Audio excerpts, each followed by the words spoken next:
Assalamualaikum warahmatullahi wabarakatuh. Perkenalkan, saya Arni Rusmi Arliani Pratiwi dari kelas Manajemen Sore semester 5. Di sini saya akan menjawab pertanyaan ujian akhir semester Manajemen Pemasaran 2. Baik, untuk pertanyaan pertama, bagaimana cara mempertahankan konsumen supaya loyal dalam bisnis dan jasa?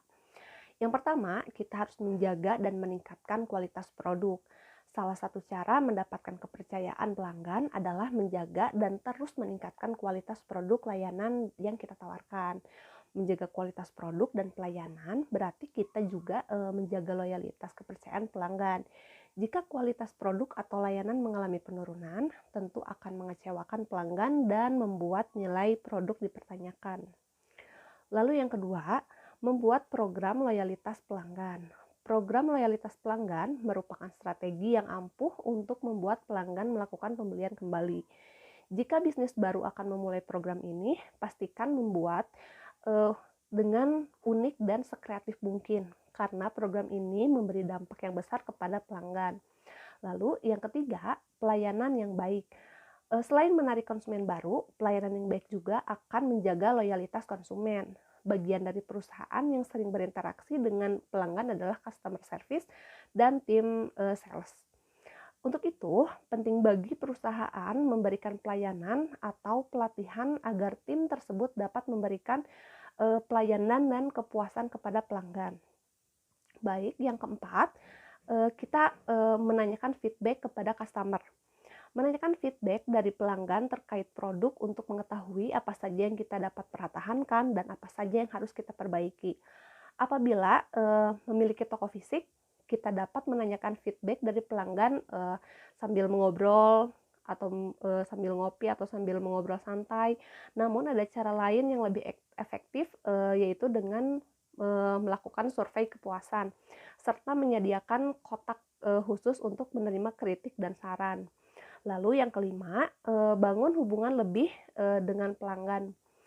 Membangun dan menghubungi pelanggan secara berkala dapat meningkatkan hubungan yang lebih dalam. Kita juga dapat menghubungi pelanggan melalui email atau nomor telepon yang dapat dihubungi untuk menawarkan produk terbaru atau pengembangan bisnis yang mungkin relevan dengan pelanggan. Baik, untuk pertanyaan nomor 2, dalam suatu organisasi bisnis, siapa yang memiliki peran penting untuk kesuksesan usahanya? Menurut saya, manajer bisnis sangat berperan penting untuk kesuksesan usaha. Suatu bisnis tidak akan berjalan tanpa adanya seorang manajer yang menahkodai bahtera manajemen suatu perusahaan.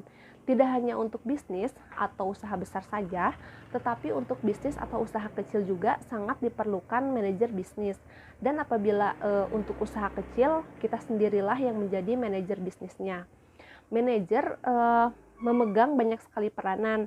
Peranan yang paling utama tentunya adalah sebagai pemimpin yang mengatur jalannya suatu manajemen bisnis, baik dalam hal perencanaan, pembuatan strategi, pengolahan, dan eksekusi jalannya suatu sistem manajemen. Dalam melaksanakan tugasnya sebagai pemimpin, seorang manajer tentunya dibantu oleh banyak pihak, tetapi keputusan terakhir sebelum hal tersebut dibawa ke tingkat yang lebih tinggi eh, ada pada tangan seorang manajer bisnis.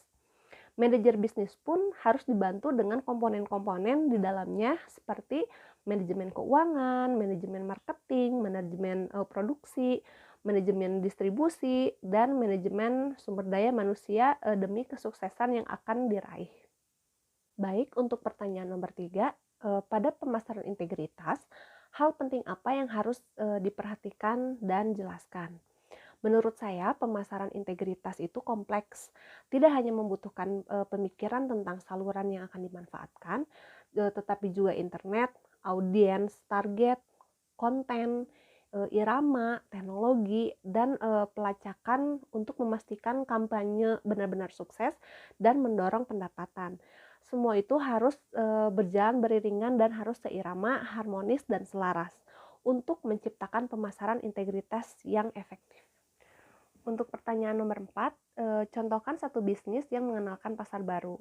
Menurut saya, jasa titip beli atau just tip akhir-akhir ini sangat fenomenal. Sekarang ini banyak orang yang enggan meninggalkan rumah karena selain malas keluar rumah atau malas bepergian, bisa juga karena mereka sudah nyaman di dalam rumah.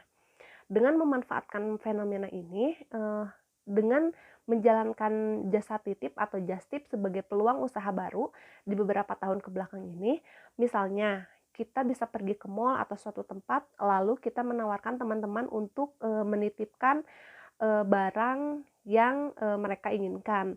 Nantinya kita bisa mendapatkan keuntungan dari selisih harga atau jasa ongkos titip tersebut. Selain itu, akan lebih baik kalau kita memiliki kendaraan sendiri. Jadi dalam sekali pergi kita bisa pergi ke beberapa tempat, dan aman serta nyaman.